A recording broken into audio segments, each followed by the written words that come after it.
పాలపై మేగడ నుంచి నెయ్యిని ఎలా ప్రిపేర్ చేస్తానో చూసేయండి. నేను మేగడ కలెక్ట్ చేసిన బాక్స్‌లో స్టార్టింగ్‌లో కొద్దిగా పెరుగు వేసుకొని దాంట్లోనే డైలీ మేగడైతే వేసుకుంటాను. అలా కలెక్ట్ చేసిన మేగడని మిక్సీ జార్‌లో వేసుకొని బీట్ చేసుకుంటాను. చాలామంది క్రీమ్‌గా అవ్వగానే అవ్వదనుకుంటారు. కాకపోతే అందులో కొద్దిగా కోల్డ్ వాటర్ యాడ్ చేసేసి హై స్పీడ్‌లో బీట్ చేసామంటే చక్కగా ఈ విధంగా మిక్సీ జార్‌లోనే వెన్న అనేది రెడీ అయిపోతుంది. అలా రెడీ అయిన వెన్నని ఒక పెద్ద బౌల్‌లో తీసుకొని ఒక 2, 3 టైమ్స్ అయితే మంచినీటిలో అయితే వాష్ చేసుకోవాలనమాట చక్కగాని. అలా వాష్ చేసుకున్న వెన్ననంతటిని ఒక కళాయిలో వేసుకొని చక్కగా మరిగించుకోవాలి. నేను ఈ వెన్నంతా కరిగిన వరకు హై ఫ్లేమ్‌లో అయితే ఇచ్చేస్తాను.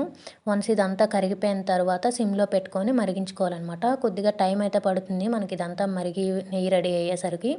నేను దీంట్లో ఎటువంటి కరివేపాకు గానీ ఏమీ యాడ్ చేయను. ఇలానే మరిగిస్తాననమాట. చాలా మంచి స్మెల్ వస్తుంది. ఇంకా ఈ విధంగా కలర్ చేంజ్ అయ్యాక స్టవ్ ఆఫ్ చేసుకుంటే సరిపోతుంది. చాలా సింపుల్‌గా రెడీ అయిపోతుందనమాట.